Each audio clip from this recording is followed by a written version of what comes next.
नमस्कार दोस्तों, आज हम बात करने वाले हैं भारत की एक प्रमुख वाहन निर्माता कंपनी के बारे में जिसका नाम है बजाज ऑटो लिमिटेड। इस वीडियो में हम विस्तार से जानेंगे इस कंपनी का इतिहास, इसके उत्पाद और सेवाएं, भविष्य की योजनाएं और अन्य महत्वपूर्ण जानकारी। बजाज ऑटो लिमिटेड की शुरुआत साल 1945 में हुई थी।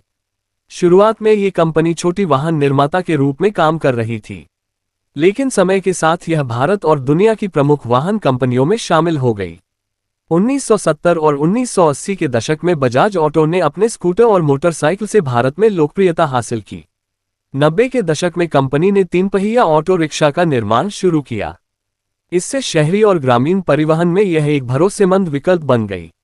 बजाज ऑटो ने हमेशा टिकाऊ, भरोसेमंद और किफायती वाहन बनाने पर ध्यान दिया। आज ये कंपनी न केवल भारत में बल्कि दुनिया के कई देशों में अपने उत्पाद बेचती है। आइए अब जानते हैं कि कंपनी क्या क्या बनाती है। बजाज ऑटो लिमिटेड मुख्य रूप से 2 पहिया और 3 पहिया वाहन बनाती है।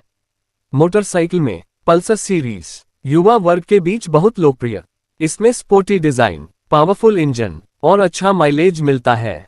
डोमिनर सीरीज लंबी दूरी और आरामदायक राइड के लिए उपयुक्त। डिजिटल डिस्प्ले और दमदार ब्रेकिंग सिस्टम की सुविधा। Avenger series cruiser style motorcycle, आरामदायक राइड और टिकाऊ इंजन। ऑटो रिक्शा में बजाज ऑटो के 3 पहिया ऑटो रिक्शा शहरी परिवहन में सबसे भरोसेमंद विकल्प है। सस्ते, टिकाऊ और आसान मेंटेनेंस के कारण ये लोगों में पसंदीदा है। इलेक्ट्रिक वाहन में कंपनी अब इलेक्ट्रिक स्कूटर और इलेक्ट्रिक रिक्शा पर काम कर रही है।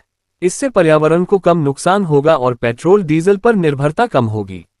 सर्विस नेटवर्क बजाज ऑटो का भारत भर में मजबूत डीलर और सर्विस नेटवर्क है। ग्राहकों को नियमित सर्विस, रिपेयर और स्पेयर पार्ट्स आसानी से उपलब्ध कराए जाते हैं। बजाज ऑटो के उत्पादों की खासियत है टिकाऊ और भरोसेमंद इंजन, अच्छा माइलेज, आरामदायक राइड, आसान मेंटेनेंस। कंपनी के फ्यूचर प्लान बजाज ऑटो का ध्यान भविष्य में इलेक्ट्रिक वाहनों पर है। कंपनी नई तकनीक और स्मार्ट फीचर्स के साथ इलेक्ट्रिक स्कूटर और रिक्शा लॉन्च करने की योजना बना रही है। बजाज ऑटो अपने R&D सेंटर में लगातार निवेश कर रही है। नए बैटरी तकनीक, स्मार्ट कनेक्टिविटी और डिजिटल फीचर्स पर काम चल रहा है। कंपनी का लक्ष्य है भारत में हर वर्ग के लिए भरोसेमंद और किफायती इलेक्ट्रिक वाहन उपलब्ध कराना, ग्रामीण क्षेत्रों तक अपनी पहुंच बढ़ाना, देश और विदेश में तकनीकी रूप से उन्नत वाहन पेश करना। सरकार की इलेक्ट्रिक वाहन नीति से कंपनी को तेजी से बढ़ने का अवसर मिल रहा है। तो दोस्तों, अब आप जान चुके हैं कि बजाज ऑटो लिमिटेड का इतिहास क्या है, इसके प्रमुख उत्पाद और सेवाएं कौन कौन सी हैं, भविष्य में कंपनी किन क्षेत्रों में काम करने वाली है। बजाज ऑटो हमेशा अपने ग्राहकों के लिए किफायती, टिकाऊ और भरोसेमंद वाहन बनाने पर ध्यान देती है। इसके स्कूटर, मोटरसाइकिल और ऑटो रिक्शा भारत और दुनिया में लोगों की यात्रा को आसान बना रहे हैं। अगर आपको यह वीडियो पसंद आया हो तो लाइक करें, शेयर करें और चैनल को सब्सक्राइब करना ना भूलें। धन्यवाद। Folded hands. मिलते हैं अगले वीडियो में किसी और कंपनी की कहानी के साथ। डिस्क्लेमर, ये वीडियो केवल कंपनी के उत्पादों और सेवाओं के बारे में जानकारी देने के उद्देश्य से बनाई गई है। इसका किसी भी प्रकार से निवेश सलाह या प्रचार से कोई संबंध नहीं है।